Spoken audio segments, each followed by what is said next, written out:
Ողջույն։ ՔՊ-ն սկզբում մարդկանց ժողովրդին բաժանում էր նախկիների եւ ներկաների, հետո սևերի եւ սպիտակների, դրանից հետո համբալների եւ ինտելիգենտների, հիմա բարձրակարգերի եւ ցածրակարգերի։ Հիշում եք 2018 թվականի լոզունգները՝ կոկորդ էին պատռում, այլևս արտոնյալներ չեն լինելու, բոլորդ վարչապետ եք։ Եկեք շերտ առ շերտ քանդենք այս հավասարության կեղծիքը։ ՔՊ-ական պատգամավոր Անդրանիկ Քոչարյանն ասում է՝ իմ տղան չի ծառայել բանակում, որովհետև բարձրակարգ տղա է։ Սա չի ասել մի շարքային ուսապարկ, սա ասել է մարդ, որը պաշտպանության եւ անվտանգության հանձնաժողովի նախագահ է, բանակի բարեփոխիչը ի պաշտոն է։ Հայտարարել է, պետք է բանակում չծառայելը անհնար լինի, ծառայելը պատվաբեր, ու դրանից հետո իր որդուն ազատել է բանակից։ Անձամբ եմ հետաքննություն արել։ Անդրանիկ Քոչարյանի որդին բուհ է ընդունվում եւ ստանում է բանակից տարկետում, հետո տարկետում է ստանում մագիստրատուրայի համար, ապա ասպիրանտուրայի համար։ Ասպիրանտուրան ավարտվում է, պետք է պաշտպանի թեկնածուական ատենախոսություն, որ բանակ չգնա, ու այ քեզ զարմանք, մի հատ ստանում է բժշկական տարկետում ու բաց է թողնում զորակոչը, հաջորդ զորակոչին էլ է ստանում տարկետում ու չի գնում բանակ, ու այսպես բանակից խուսափում է այդ բարձրակարգը։ Անդրանիկ Քոչարյանի տրամաբանությամբ իր տղան բարձրակարգ է, ինչի գնար բանակ, հենա ցածրակարգերը գնում են էլի։ Սա ՔՊ-ի մտածողությունն է, Ժորժ ջան։ Շարքային քաղաքացու ամենամեծ ցավը ոչ թե պարզապես փողի պակասն է, այլ անարդարությունը, երբ իր երեխան սահմանին է, իսկ իշխանավորինը կաբինետում, երբ նախ ասում են դուք բոլորդ վարչապետ եք, հետո ասում են չէ, մենք ենք բարձրակարգը, դուք ցածրը։ Գուցե սա էր պատերազմը չկանգնեցնելու հիմնական պատճառը։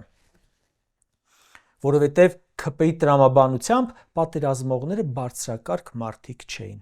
Առողջապահության նախարարն ասում է, թե մեծ ցավ է ապրում Անդրանիկ Քոչարյանի անզգույշ արտահայտության համար։ Իսկ տիկին նախարարը ցավ ապրում էր, երբ տոպրակների մեջ էին լցրել հերոսների դիերը, լցրել պահեստում։ Տիկին Ավանեսյանը ցավ ապրում է, որ 18-ամյա Դավիթը իրենց թիմի ղեկավարի սադրանքի պատճառով վերակենդանացման բաժանմունքում է։ Իդեպ ինքը իրավաբան է, վստահ եմ, պարզ հասկանում է ինչ-ինչոց է։ Ուղղակի երևի այնքան է ուրախացել ՔՊ ցուցակի եռյակում հայտնվելու համար, որ այդ թեմայով ծպտուն չի հանում։ Սրանք տարանջատումը վաղուց են սկսել ժողովրդի հետ։ Եվ սրանք միշտ են բանակը համարել պատժիչ հիմնարկ։ Նույն Անդրանիկ Քոչարյանը չէր, որ կոչ էր անում իշխանության դեմ ակցիա անողներին ուղարկել վարժական հավաքների կամ ուղարկել սահման։ Հիմա կարդում եմ շատ համառոտ ցանկ ՔՊ-ական պաշտոնյաների, որոնք չեն գնացել բանակ, երևի համարելով, որ բարձրակարգ են իրենք։ Պատգամավորներ Վաղարշակ Հակոբյան, Էդուարդ Աղաջանյան, Սարգիս Խանդանյան, Հայկ Կոնջորյան, Ռուստամ Բաքոյան, Ալեքսեյ Սանդիկով, Նարեկ Գրիգորյան, Կարեն Սարուխանյան, Բաբկեն Թունյան, Արմեն Խաչատրյան եւ այլն։ Չեն ծառայել նախարարներ Գևորգ Պապոյանը, Արարատ Միրզոյանը, Մխիթար Հայրապետյանը, շրջակա միջավայրի նախարար Համբարձում Մաթևոսյանը, նրան նախորդած Հակոբ Սիմիդյանը եւ այլք։ Չեն ծառայել մարզպետներ Դավիթ Արուշանյանը, Արեն Մկրչյանը, Սերգեյ Մովսիսյանը եւ այլք։ Ամեն ոլորտի Ժորժ ջան, մի քանի հոգու եմ ընդամենը տալիս, բոլորին թվարկելու ժամանակ պարզապես չկա։ Չեն ծառայել Միացյալ Նահանգներում դեսպան Նարեկ Մկրչյանը, Իսպանիայում դեսպան Սոս Ավետիսյանը, Գերմանիայում դեսպան Վիկտոր Ենգիբարյանը եւ մի շարք այլ դեսպաններ։ Չի ծառայել Երևանի քաղաքապետ Տիգրան Ավինյանը, չի ծառայել, իհարկե չի ծառայել Նիկոլ Փաշինյանը, նրա աշխատակազմի ղեկավար Արայիկ Հարությունյանը, Սահմանադրական դատարանի դատավոր օրերս նշանակված Վլադիմիր Վարդանյանը եւ այլն եւ այլն։ Մենակ Անդրանիկ Քոչարյանը չէ, որ որդուն ազատել է բանակից, այդպես են վարվել ՔՊ-ական պատգամավոր Վահե Ղալոմյանը երկու որդիներին ազատելով բանակից, Կենտրոնական Տրական հանձնաժողովի նախագահ Վահագն Հովակիմյանը եւս երկու որդիներին ազատելով։ Հլը Անդրանիկ Քոչարյանը մեկին է ազատել։ Մինչ այս գիտենք, որ այս բոլորը չեն ծառայել կրթական հիմքով կամ հիվանդության բերումով կամ երակները փրթելով, բայց պարզվում է, որովհետև իրենց համարել են բարձրակարգ։ Նաև այն բարձրակարգերը, որոնք չեն ծառայել բանակում, ՔՊ-ի օրոք դարձել են ՔՊ-ական խոշոր գործարարներ։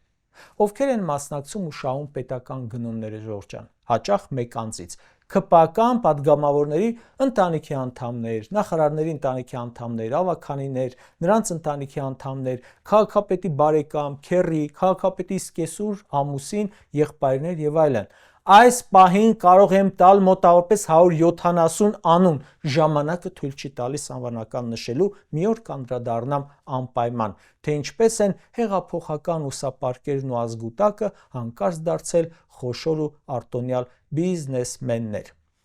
Մատը դրեք ցանկացած պետական հիմնարկի վրա։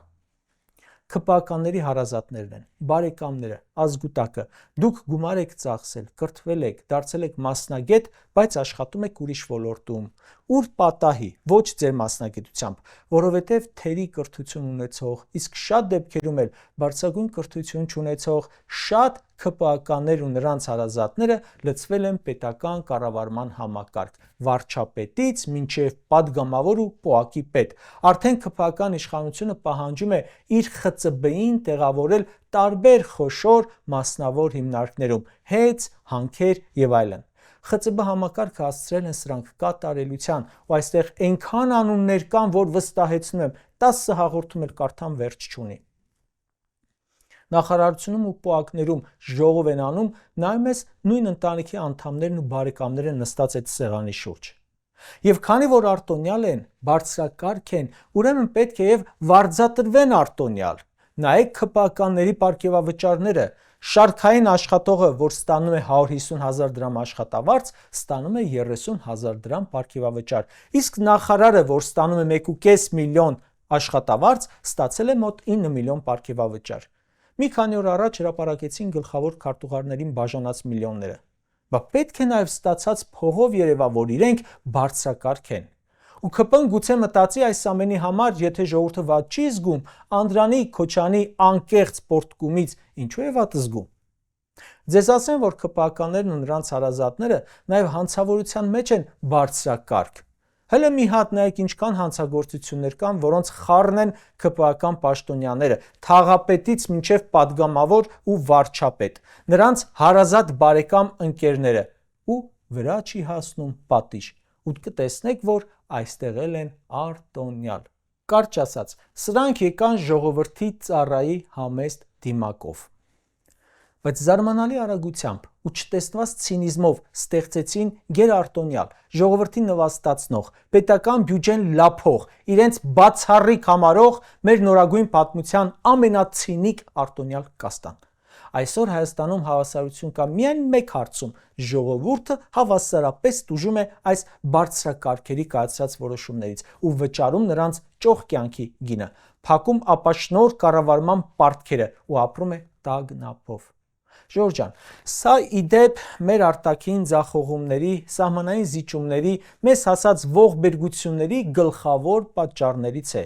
Պետությունը անպաշտպան է ու զիջողական, որովհետև իշխանության ողջ էներգիան գնում է այսպիսի բաների վրա։